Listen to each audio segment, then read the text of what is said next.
Добрый день, уважаемые зрители и подписчики канала. Вовсю цветет лаванда.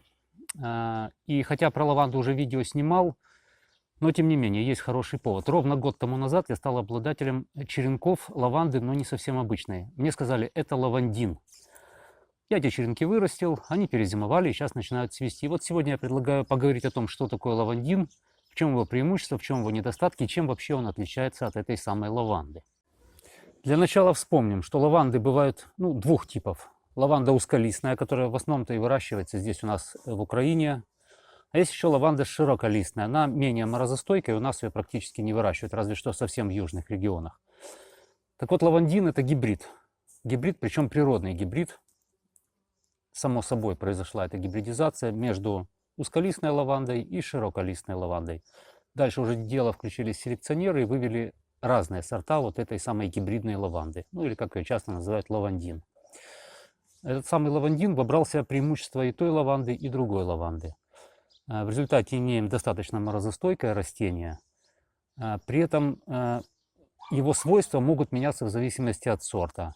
Ну вот, наконец-то мы добрались до лавандина. Вот они, эти кустики лавандина, которым фактически год с небольшим. Вот самое интересное, что лавандин, в принципе, сортов выведено уже достаточно много, и каждый сорт так или иначе приближается либо к лаванде узколистной, либо к широколистной по своим свойствам, а иногда занимает как бы промежуточное значение. Так чем же они отличаются, лаванда и лавандин? В первую очередь, конечно, это габариты куста. Как я сказал, вот этим кустиком всего лишь год, это лавандин. Перед этим это была лаванда узколистная, вот это лавандин. Так вот, уже в первый же год видно. Если обычная лаванда, да, в зависимости от сорта, это может быть 40 сантиметров, 50, в диаметре, так приблизительно, 60-70 сантиметров, то лавандин уже в первый год практически метр высотой, и шириной будет примерно таким же. То есть это куст гораздо большего размера. Следующий важный момент – это размер и форма соцветий. Вот обратите внимание, у лавандина, естественно, это более длинные цветоносы и большие сами размеры вот этих вот соцветий. На каждом соцветии есть как бы кольцо из цветочков. Так вот, у лавандина этих колец, я насчитал тут 10, где-то даже 11. У обычной узколистной лаванды это где-то 5, может быть 6. То есть фактически цветов, да, и на каждом кольце еще цветков больше, то есть фактически цветков на каждом цветоносе в 2 раза больше, чем у узколистной лаванды. Мало того, есть побеги, цветоносы, у которых не одно соцветие, а целых 3. Видите, еще 2 боковых. Вот это очень существенное отличие. Зацветает лавандин позже, чем лаванда узколистная. Лаванда узколистная, показывал, уже цветет вовсю. Лавандин только одиночные цветочки начинают раскрываться. Характер роста у лавандина в принципе такой же, как и у обычной лаванды узколистной. Примерно в конце апреля она начинает трогаться в рост, растет. Происходит период бутонизации, затем выдвигаются вот эти цветоносы. Бутоны, которые расположены на кончиках, начинают окрашиваться и начинается цветение. А рост при этом останавливается. Для чего выращивают лаванду и лавандин? Естественно, ради эфирного масла в первую очередь. И вот это самое эфирное масло у лавандина несколько отличается от эфирного масла обычной узколистной лаванды. Дело в том, что эфирное масло лавандина содержит в своем составе больше камфоры. И это придает ему такой, как пишут, медицинский запах. Я, честно говоря, с запахами не очень хорошо справляюсь. Так вот это наличие запаха, скажем так, считается, что масло лавандина хуже качеством с точки зрения, скажем, парфюмерной промышленности. Но наличие вот этой самой камфоры в повышенном содержании придает этому маслу лавандина лучшие антисептические свойства. Ну а благодаря тому, как мы выяснили, цветков-то больше на вот этом самом побеге, естественно, сажать лавандин гораздо выгоднее для получения эфирного масла, потому что урожай фактически собирается в 2, а то и в 3 раза больше, чем с обычной узколистной лаванды. Большая часть эфирного масла, естественно, сосредоточена в цветках, порядка 90%. Но вот эти вот самые эфирные железки, которые тоже выделяют масло в небольших количествах, они расположены фактически по всему растению. Поэтому при прикосновении к любой части этого растения вы услышите вот этот запах, который, кстати сказать, и на руках очень долго остается. Эфирное масло накапливается постепенно, по мере, так сказать, зацветания растения. Самое большее ее количество – это в момент окончания цветения. Но, как считают специалисты, самое лучшее качество масла в разгар массового цветения. И поэтому собирать пытаются как-то найти компромисс между массовым цветением и окончанием цветения, чтобы масло было по максимуму и чтобы оно качеством было хорошим. Но сбор этого масла еще зависит очень сильно от времени суток.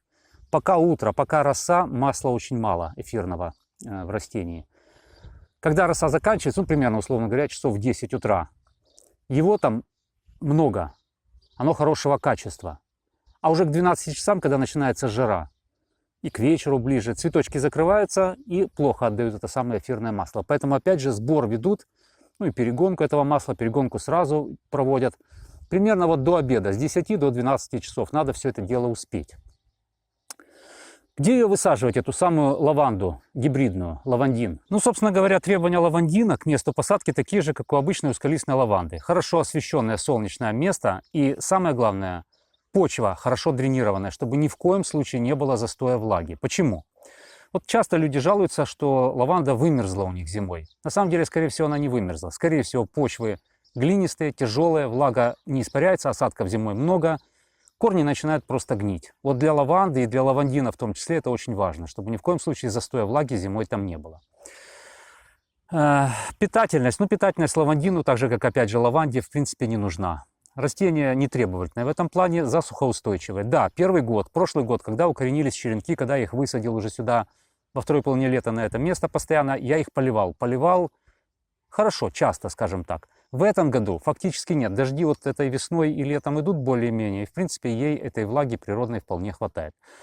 Что касается морозостойкости, ну, как пишут, лавандин 5-6 зона. А что такое 5-6 зона? Это фактически спокойно может зимовать на всей территории Украины и, скорее всего, даже севернее, безо всякого укрытия.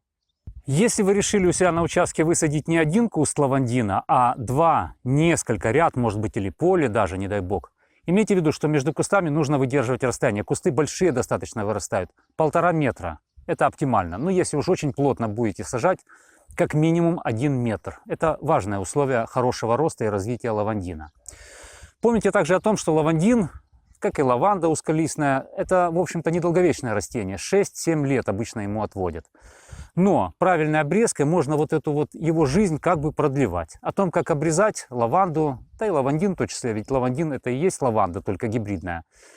Я рассказывал в своих видео, а ссылочки переходите в описании, там все ссылочки нужные будут и смотрите. Еще один очень важный момент. Если где-то и кто-то предлагает вам семена лавандина, скорее всего, вас хотят обмануть по знанию или по незнанию. Как я уже сказал, лавандин – это природный гибрид. Но самое интересное, что это стерильный гибрид, то есть семян он не образует. Размножать лавандин можно только вегетативным путем. Либо пришпиливая побеги к земле. Вот помните, недавно я рассказывал, как я можжевельник казацкий укоренял. Точно так же и здесь. Положить камень, проволочную скобу какую-то воткнуть, ветку пригнуть к земле, постоянно увлажнять, в конце концов она даст корешки. Либо, что проще, массовее, это нарезать черенки и укоренять их. Конечно, мои кустики еще слишком молодые, но, наверное, в следующем году я начну его размножать. Давайте полюбуемся цветением узколистной лаванды. Пчел здесь, видимо-невидимо. Это отличный медонос, кстати сказать. Ну, это обычная фиолетового цвета лаванда узколистная. Цветет и узколистная лаванда белая. К сожалению, розовая, я показывал в прошлом году, было у меня пару кустиков, они почему-то не перезимовали. Не знаю почему. Но, тем не менее, свои эксперименты с цветными кустиками лаванды я продолжу. Есть у меня саженцы, семенами я их выращиваю в этом году. К сожалению, опять же, вот розовая лаванда, узколистная, семена взошли хуже, но, тем не менее, есть. Надеюсь, и у себя высажу, и, надеюсь, и вам предложу что-то, ну, уже ближе к осени туда. Ну и, наконец, попытаемся ответить на вопрос, что же все-таки лучше, лаванда или лавандин. Я бы предложил вам иметь в голове две таких вещи, на которых нужно ориентироваться. Первое – размеры куста. Лавандин – довольно большое растение, хотя и лаванда узколистная, вот я возле лаванды узколистной сижу, тоже довольно большой куст может разрастаться. Если в саду место позволяет, ищите какие-то маленькие сорта, они есть на самом деле. Ну и второе, если вам не нужно профессиональное вот это эфирное масло, лавандин в принципе великолепно заменяет лаванду узколистную. И для ароматизации белья, для ароматизации шкафов, и для приготовления мыла, скажем, в любительских условиях, и для каких-то косметических вещей, для отпугивания моли. Ну, в общем, вы поняли. В принципе, лавандин ни в чем не уступает вот этой самой лаванде узколистной. У меня на сегодня все. Смотрите видео, подписывайтесь на канал, заходите на страничку на Фейсбуке «Сад. Ежедневный уход». Красивых вам растений в саду. Всего доброго.